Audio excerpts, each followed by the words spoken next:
Karthigai Deepam serial நேர்களுக்கு வணக்கம். நம்மளோட கார்த்திகை தீபம் சீரியல்ல ஒரு சூப்பரான எபிசோட் வந்துட்டுனே சொல்லலாம். மிஸ் பண்ணாம வீடியோக்குள்ள போறதுக்கு முன்னாடி நம்ம சேனலை லைக் அண்ட் சப்ஸ்கிரைப் பண்ணி சப்போர்ட் பண்ணுங்க. பார்த்தீங்கன்னா புதுசாக சந்திரா என்ட்ரி கொடுத்து நம்மளோட சாமுண்டீஸ்வரிக்கு ஒரு ஐடியா சொல்லிட்டு இருக்காங்க. அதாச்சும் நம்ம ரேவதி ஜோசியக்காரை சும்மா ரேவதியோட ஜாதகத்தை காட்டி இந்த மாதிரி மாலை தோஷம் இருக்குது, அதனால மாலை மாற்றிக்கிட்டா ரத்தம் சொந்தம் இல்லாதவங்க மாலை மாற்றிக்கிட்டா இந்த தோஷம் கழிஞ்சிரும், அதுக்கப்புறம் ரேவதியோட வாழ்க்கை நல்லாயிருக்கும் அப்படின்ற மாதிரி பொய் சொல்லிடுறாரு ஜோசியர்.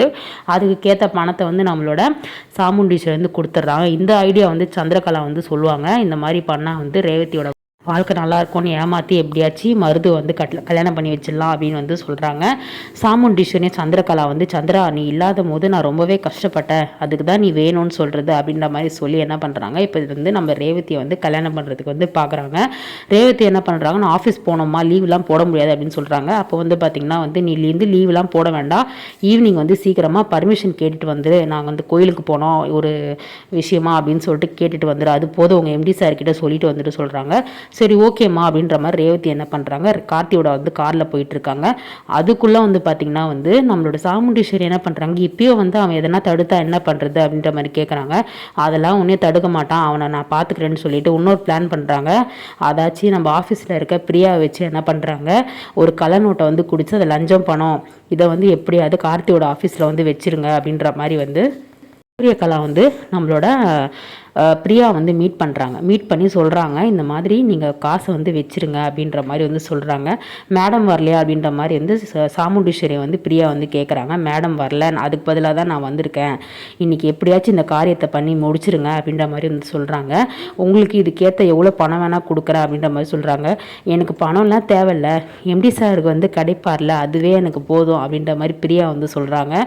இப்போ நேரம் என்ன பண்ணுறாங்க, ஆஃபீஸ் உள்ள போகிறாங்க. பிரியா போயிட்டு பார்த்திங்கன்னா நம்மளோட சூரியகலா கட்டுக்கட்டாக பணம் கொடுத்துருப்பாங்க. அந்த பணத்தை பார்த்திங்கன்னா போயிட்டு கார்த்தியோட லாக்கரில் வச்சு போலீஸ் ஃபோன் பண்ணிவிடுவாங்க. போலீஸ் நேராக வருவாங்க. இந்த மாதிரி எங்களுக்கு இந்த மாதிரி கள்ள நோட்டு இருக்கிறதா இன்ஃபர்மேஷன் கிடச்சிருக்கு, அது உண்மையா அப்படின்ற மாதிரி கேட்பாங்க. கார்த்தி யார் எம்டின்னு சொல்லிட்டு நம்மளோட இளையராஜா கிட்ட பேசிகிட்டு இருப்பாங்க.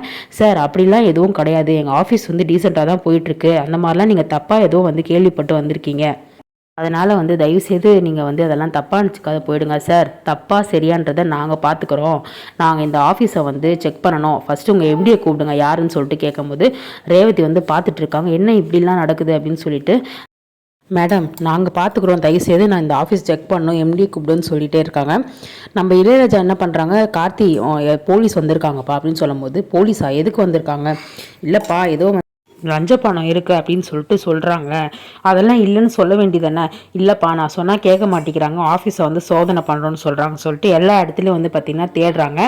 அப்போ பார்த்திங்கன்னா நம்மளோட கார்த்தி அந்த லஞ்ச பணம் சிக்கிடுது. அதை பார்த்ததும் கார்த்திக்கு ஷாக் ஆகுது. சார் இதை நான் பண்ணலை, எனக்கு ஏதோ தப்பு நடந்திருக்குன்னு தோணுதுன்னு சொல்லும்போது நம்மளோட பிரியா எடுத்தது பார்த்திங்கன்னா கார்த்தி சிசிடிவியில் செக் பண்ணலாம் அப்படின்னு சொல்லிட்டு சிசிடிவியில் பார்த்திங்கன்னா செக் பண்ணுறாங்க. பார்த்தீங்கன்னா இப்போ மாட்டிக்கிட்டாங்க பயங்கரமாக. இப்போ கார்த்தி அதோட பார்த்தீங்கன்னா எபிசோடை முடிச்சிருக்காங்க. ஸோ இதுக்கப்புறம் கார்த்தி அங்கே தடுக்கக்கூடாது அப்படின்னு சொல்கிறதுக்காக தான் இப்படி ஒரு பழியை போட்டு கார்த்தியை வரவிடாமல் பண்ணுறதுக்கு அந்த பழி போடுறாங்க. அதுலேருந்து கார்த்தி எப்படி நிரூபிக்க போகிறாரு அப்படின்றது தெரியல. பிரியா மாட்டிப்பாங்க அப்படின்ற அப்டேட்டும் சரியாக வரல. ஸோ வெயிட் பண்ணி பார்க்கலாம் என்ன நடக்குதுன்னு சொல்லிட்டு நம்மளோட ரிவ்யூ பிடிச்சிருந்தா லைக் அண்ட் சப்ஸ்கிரைப் பண்ணி நம்ம சேனலுக்கு கண்டினியூஸாக ஆதரவு கொடுங்க. தேங்க்யூ.